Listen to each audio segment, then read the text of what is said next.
సుధాకర్ శర్మ గారికి, సులోచన గారికి, నాయనకు, అమ్మకు, సభలో ఉన్న మిత్రులందరికీ నమస్కారం. నిజానికి శ్రోతగా ఉండడానికి మాత్రమే వచ్చాను, మాట్లాడడానికి రాలేదు. మాట్లాడమని పిలిచారు కాబట్టి ఒకటి రెండు జ్ఞాపకాలు పంచుకోవాలి. నేను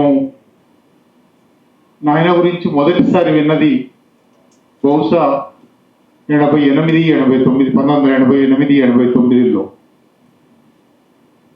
రవి అప్పటికే ఆర్ఎస్యు, అగ్రికల్చర్ యూనివర్సిటీ ఆర్ఎస్యు విద్యార్థిగా కాస్త పేరు తెలిసే ఉన్నాడు. రవిని అరెస్ట్ చేశారు. రవిని ముషీరాబాద్ జైల్లో వరవరావు గారితో పాటు, అప్పుడు వరవరావు గారు రామ్నగర్ కుట్ర కేసులో ముషీరాబాద్ జైల్లో ఉన్నారు. రవి కూడా వరవరావు గారికి సహ ఖైదీగా ఉన్నాడు. ఒకసారి విడుదలై గేటు బయటికి రాగానే మళ్ళీ వెంటనే రవిని అరెస్ట్ చేశారు. అరెస్ట్ చేస్తే పోలీసులు అరెస్ట్ చేసిన జీపు వెనుకబడి జీప్ కడ్డీలు పట్టుకొని జీపులోకి దూకి రవితో పాటు ఆయన కూడా పోయాడు అని నేను అప్పటికి విజయవాడలో ఉద్యోగంలో ఉన్నాను. కళ్ళ ముందర కొడుకులను అరెస్ట్ చేయడం చాలా మంది తండ్రులు చూస్తుంటారు. కళ్ళ ముందరనే చంపేయడం కూడా చూస్తుంటారు. ఆ రోజున్న పరిస్థితుల్లో 85, 89 మధ్య ఎన్టీ రామారావు ముఖ్యమంత్రి, ఆట పాట మాట బంద్ అని రోజుకు 2, 3 ఎన్కౌంటర్లు జరుగుతున్న రోజు. బహుశా రవిని కూడా ఆ రోజు చంపేసి ఉండేవాడు. నాయన ఆ జీపు నిజానికి అంతకుముందు, ఇప్పుడు నేను పుస్తకం చదివితే అర్థమవుతుంది. కనకరాణ్ గారి ఇంటికి పోతే కనకరాణ్ గారి ఇంట్లో తోటి న్యాయవాది విడుదల కాగానే మళ్ళీ అరెస్ట్ చేస్తారు కావచ్చు, మీరు ఏర్పాట్లు చేసుకోండి అంటే ఈయన ఒక కారు కూడా తీసుకొని పోయాడు.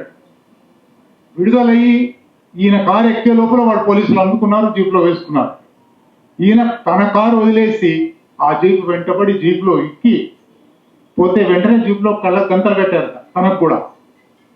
ఆ మర్నాడు మళ్ళీ చంపకుండా ప్రొడ్యూస్ చేసి ఇంకొక కేసు పెట్టారు, కొనసాగించారు. ఆ ఘటన ఆ రోజు విన్నాను. నేను అప్పటికి విజయవాడలో ఉద్యోగంలో ఉన్నాను. కొడుకు కోసం తండ్రి కొడుకును ఎన్కౌంటర్ చేస్తారేమో, పూటకపు ఎన్కౌంటర్లో చంపేస్తారేమో అని వెంటబడిపోయాడు, ఆ బతికించుకున్నాడు అనేది ఆయన అప్పటికి ఇంకా నేను చూడలేదు. ఆ తర్వాత 6 నెలలకో 1 ఏడాదికో హైదరాబాద్ వచ్చిన తర్వాత చూశాను.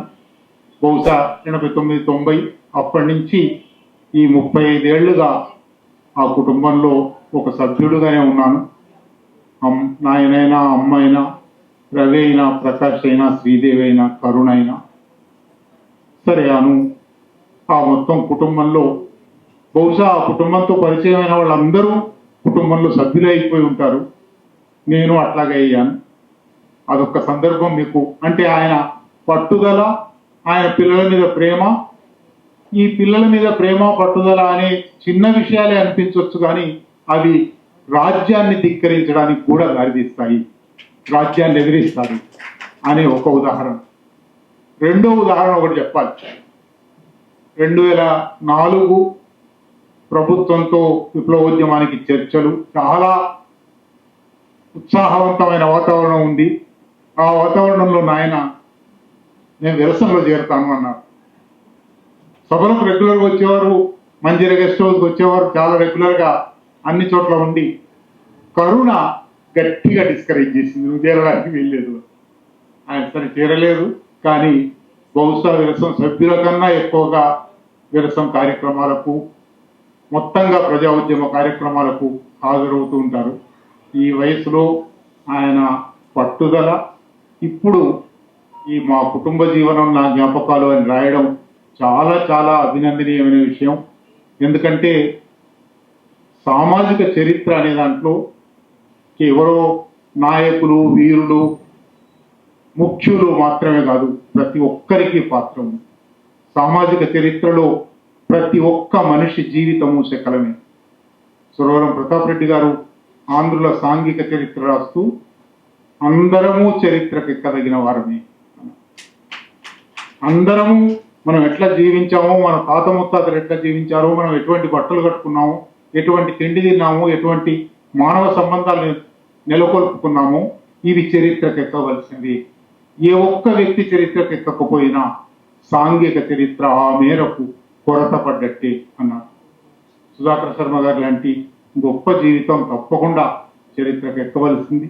ఆయన ఈ జ్ఞాపకాలు రాసినందుకు, ఆత్మకథ రాసుకున్నందుకు హృదయపూర్వకంగా అభినందనలు చెప్తూ, ఆయన ఎంత అభిమానాన్ని చూరగొన్నారో ఇవాళ ఈ సభే సాక్ష్యం. వేరు వేరు జీవన రంగాల నుంచి, వేరు వేరు స్థాయిల నుంచి, ఆయన కేవలం కుటుంబ సభ్యులు, బంధువులు మాత్రమే కాదు, వేరు వేరు రంగాల నుంచి ఇక్కడ ఎందరో హాజరయ్యారు. పాలమూరు అధ్యయన వేదిక, పాలమూరు వలస కార్మికుల జీవితాలను బాగుపరచడం కోసం, వాళ్ళకు సహాయం చేయడం కోసం ప్రారంభమైన వేదిక.